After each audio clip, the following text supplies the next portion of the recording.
Welcome into Steelers Talk. I'm your host, Jack Sperry. Thank you guys for joining me here on a Friday. Got some new injury news coming out today on the Pittsburgh Steelers with the final injury report for Week 6 coming out today. We got a lot of stuff to talk about on today's show. But before we get into the content today, guys, make sure you click that subscribe button. We just passed 99,000 subscribers on this channel. We're only 1,000 subscribers away before we become the first Steelers news program anywhere on YouTube to get to 100,000 subscribers. So I just want to thank you guys so much in advance here. We're probably going to get over that 100,000 subscriber mark by the time that the game finishes on Sunday on our live watch party. So if you guys want to come help celebrate, make sure you guys join us for our watch party on Sunday. I'll be starting that watch party on Sunday, obviously, at 12 p.m. Eastern Time, an hour before kickoff, before Steelers versus Browns. And hopefully we can celebrate not only getting to 100,000 subscribers, but also a Steelers victory and a 4-1 start, and hopefully a 1-5 start for the Baltimore Ravens as well. So make sure you guys click that subscribe button if you haven't already to join the largest Steelers fan community anywhere here on YouTube. All right, so now let's start here with the Steelers injury updates that you guys need to know about. The final Steelers injury report for Week 6 came out today. Alex Highsmith, Joey Porter Jr., and Jalen Warren are all good to go. No injury designations for them.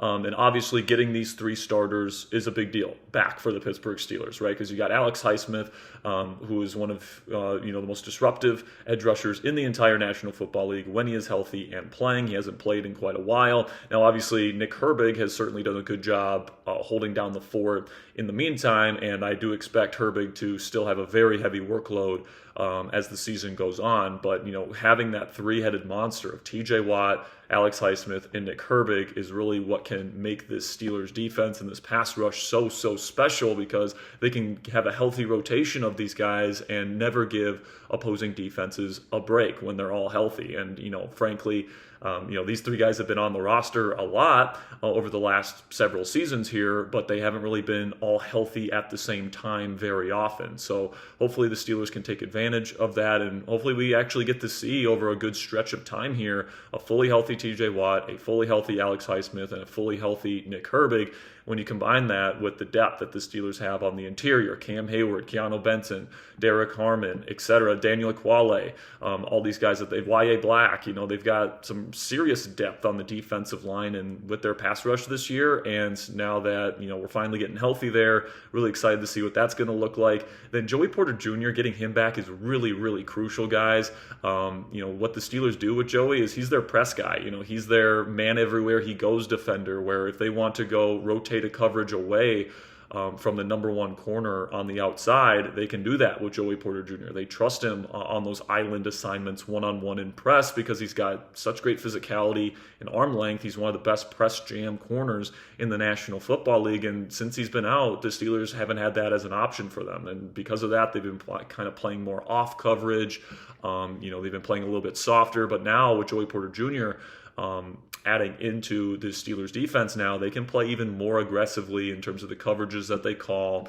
I think they're going to be more effective as a man coverage team with Joey in there. So really excited to have him back. And then Jalen Warren, man, we all know what he does for this offense. I mean, he makes people miss at a rate that really nobody else in the National Football League makes guys miss. Super efficient, and he's just been frankly, the best offensive player on the Pittsburgh Steelers roster for the last several seasons. And, it just took him until this year to figure out that he should be a number one running back. I personally think he would have had over 150 rushing yards if he would have played behind, that awesome offensive line in the jumbo packages versus the Minnesota Vikings in Dublin. Kenneth Gainwell did a good job holding down the fort, getting 99 rushing yards, but Jalen Warren just brings an extra element of juice to the table that Kenny just doesn't necessarily bring. And, with Warren running behind these jumbo personnel looks with Spencer Anderson and Darnell Washington out there on early downs, something tells me that, the Steelers could have one of the better run games in the National Football League for the rest of this season. So can't wait to see how the Steelers run game with these jumbo personnel looks kind of goes up against, right now, the number one rushing defense in the National Football League in the Cleveland Browns. That is a big matchup that I'll be keeping my eye out for. And don't be surprised. I'll tell you guys this right now. Do not be surprised if the Steelers win that matchup on Sunday afternoon with Jalen Warren as their lead running back. And then some kind of surprising news today, Jalen Ramsey, who did not practice all week, he's been, kind of stretching with the team with that hamstring injury. There's a lot of people reporting that he would not be able to play this week, and that he would probably be out these next 2 games as this team gets ready for that stretch of Green Bay, Indianapolis, and Los Angeles. That was kind of the time period that was kind of slated for Ramsey to return. Well, he was a full participant in practice today. Not only did he participate in individual drills, but he participated in team drills. So that is a really, really good sign that he could play on Sunday. Now, I do think the Steelers have the depth at corner to be able to, play successfully on the defensive side of the ball without Jalen Ramsey. They could either go with Brandon Echols and just put him in the slot, or they could put Deshaun Elliott in that big nickel position that Jalen Ramsey plays, and then bring in Jabril Peppers to play strong safety. Obviously, if Ramsey's good to go and, there's not a huge risk for re-injury, by all means, put him in there. He's an awesome player, super physical player, and, the Steelers defense is different, obviously, when he's on the field. So really do think that, if he can play, he should, and it's looking like a pretty decent chance that he could play. Now, when he was talking with the media today, he said, we'll see in terms of whether or not he will play. And I still will pick the Steelers to win this football game, whether Jalen Ramsey plays or not. But that's definitely a name to keep your eye on here as we approach kickoff on Sunday. And then the one guy for the Steelers that is designated as out right now is Calvin Austin III. Did not practice all week, still dealing with that shoulder issue. And I would assume he'll be out for the Bengal game too. Short week. Get him back for the Green Bay game before the Steelers go on that kind of 3-game stretch. That's going to be a big test for them because the Packers, Colts, and Chargers, they're legitimate football teams, and they're potential AFC playoff teams and NFC playoff teams in the case of the Packers. But to get Austin and Ramsey back fully healthy for those 3 games, I think has to be the priority for the Pittsburgh Steelers. So that is what the Steelers injury updates are heading into Sunday, guys. But there's also a little bit of dynamic going on right now in terms of who's going to be the number 2 receiver for the Pittsburgh Steelers with Calvin Austin III out of the lineup. Well, according to the Pittsburgh Post-Gazette's Ray Fittipaldo, he says that Scotty Miller is expected to take the number 2 wide receiver role, usually occupied by Calvin Austin III, this week over Roman Wilson. And we saw this play out in Dublin, where Scotty came in and kind of finished the game, where Roman only had 3 snaps the entire game versus the Vikings. And if Fittipaldo is to be believed here, it's going to be DK Metcalf as the number 1 receiver, and then Scotty Miller is going to be the guy that replaces Calvin in the Steelers offense. And listen, man, with all due respect to Scotty, I think he's a good backup. He does bring legitimate speed, and I think he showed some really good things during the preseason, and it seems like he has a pretty decent connection with Aaron Rodgers. You drafted Roman Wilson in the 3rd round, man, and the expectation for him heading into this year is that he was going to be a legitimate contributor as at least a wide receiver 3, and now your number 2 receiver goes down, and it sounds like Scotty Miller is going to be, above him on the totem pole here. That's not a great look for Roman Wilson at this point in his NFL journey, man. And, I think that Scotty Miller theoretically does fit the quote-unquote role of Calvin Austin III in this offense, maybe slightly better than Roman does. I think he might be a better true route runner than Roman is.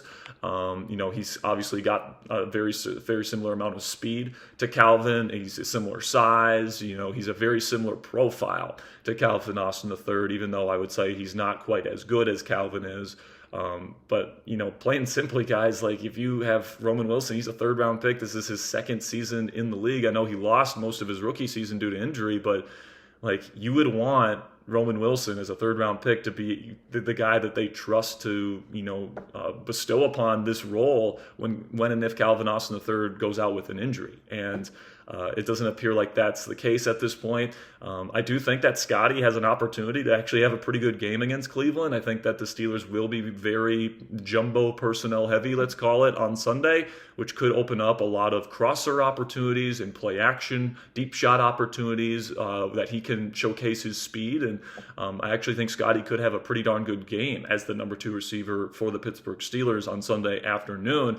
It's just, I would have liked to see Roman get that opportunity, and for Roman to have played well enough in practice to earn that opportunity with this Steelers coaching staff. So we'll see what ends up happening on Sunday. For all we know, Filipaldo is just wrong on this, and Roman is going to be the number 2 receiver, and he's going to outsnap Scotty Miller. I can tell you this right now, Scotty Miller looks like he's probably for sure going to be the punt return man for the Pittsburgh Steelers this week. Usually, of course, that's Calvin Austin III's job, but Scotty is the backup punt returner in case Calvin gets injured. So they did bring in Blackshear to the practice squad. We'll see if he gets a helmet, but I do think Scotty Miller will be the number 1 punt return man on Sunday, whether or not he's number 2 receiver or not. So definitely something to keep your eye out for on Sunday. We certainly will on the watch party this weekend. On the other side here, on the Browns injury report, there's only one name that's designated as out or questionable. That is Michael Hall, the defensive tackle. Rotational guy. He's not a starter for them, but he will be out, and then nobody else is questionable for them. So Myles Garrett, all these other guys that were on the practice or was on the injury report for Cleveland this week, they're all good to go. So Cleveland is going into this game pretty darn healthy. All right. So, if the Steelers beat them on Sunday, they're pretty much beating the best version of the Browns that there is. So that would be a really good sign for their chances of proving that they're the best team in the AFC North right now if they can beat the Cleveland Browns at home on Sunday. Also, it was announced today by Browns head coach Kevin Stefanski that Shedeur Sanders will officially be the team's number 2 quarterback behind Dillon Gabriel. So if Gabriel leaves the game with an injury, it will be Shedeur Sanders getting his first ever NFL action, playing against the team that he was heavily linked to before the NFL draft here in the Pittsburgh Steelers. I would say I'm guessing Gabriel's going to play the entire game, but injuries do happen. And either way, guys, I think the Pittsburgh Steelers defense, led by Mike Tomlin, who just eats rookie quarterbacks for breakfast, yeah, and I just don't think either one of these guys is going to be able to really move the football effectively through the air. I think if Cleveland has a lot of success this week, it's probably going to come through the run game with Quinshon Judkins. We have seen a couple of dynamic backs like Kenneth Walker and Breece Hall get over 100-yard performances against the Steelers' run defense. So we'll see if Cleveland can kind of replicate that success. If they can't, I think it's going to be really tough for them to put points on the board against this Steelers defense. So that's it for Cleveland's side of things. And then to kind of wrap up today's show, guys, Lamar Jackson, the Baltimore Ravens quarterback, is officially out for this week's matchup versus the Los Angeles Rams. That was expected. Now it's been confirmed. And Lamar missing this week versus a legit Super Bowl contender, in my opinion, in the Los Angeles Rams means their defense stinks. I know they're getting a couple defenders back this week from injury, but their defense stinks. And then you have Cooper Rush that's pretty much going to be asked to win a shootout versus Matthew Stafford. I don't care if the Ravens are home. I would have the Rams be significant favorites in that ball game. And of course, if that happens, Baltimore will be sitting at 1-5 come Sunday evening. And if they're sitting at 1-5, man, that really, really, really, narrows the goalposts that they need to hit in order to not only win the division over the Pittsburgh Steelers in the AFC North this year, but just to make the playoffs. Usually in the AFC, especially, you got to win 10 games to make the playoffs. And there's a number of, quote unquote, playoff caliber teams to this point that have shown that, they could be worthy of making the playoffs. Not only the Bills in the AFC East, but the Patriots look like they could be a playoff team. In the AFC South, you got 2 pretty darn good teams sitting at 4-1 right now in the Colts and the Jaguars. And then in the West, man, you've got the Chiefs, you've got the Chargers, and you got the Broncos that could all make the playoffs. So I think this year you got to get at least 10 wins to be a wild card team in the AFC. And if the Ravens are starting 1-5, they got to come out of the bye. And I know their schedule is not the most difficult in the world coming out of the bye, but they cannot afford to miss. They have to win every game that they should. Not to mention, if they want a chance at the division, they would probably have to sweep the Pittsburgh Steelers down the stretch.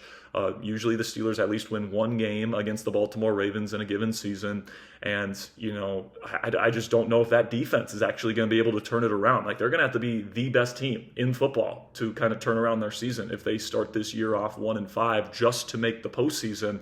And, if the Steelers just take care of their business, man, if they win the games that they're supposed to win, or at least most of them, and then they can pepper in some wins against some of the tougher teams that they play down the stretch, Green Bay and Indianapolis and Los Angeles and Buffalo and Detroit, if you can win, 2 or 3 of those games, along with, taking care of business against inferior teams this year, you're going to be sitting at least 10 wins this year, guys, probably 11, maybe even 12. And, you're going to have a chance not only to win the AFC North, but to have a pretty decent seed, maybe even be outside of the 4 seed and, maybe even contend for the number 1 seed in the AFC. I don't want to get too ahead of myself here, guys, but I do believe in this Pittsburgh Steelers team. I think that they've gotten better every single week to this point. Now they're coming off a bye. They're getting healthy. They're feeling confident.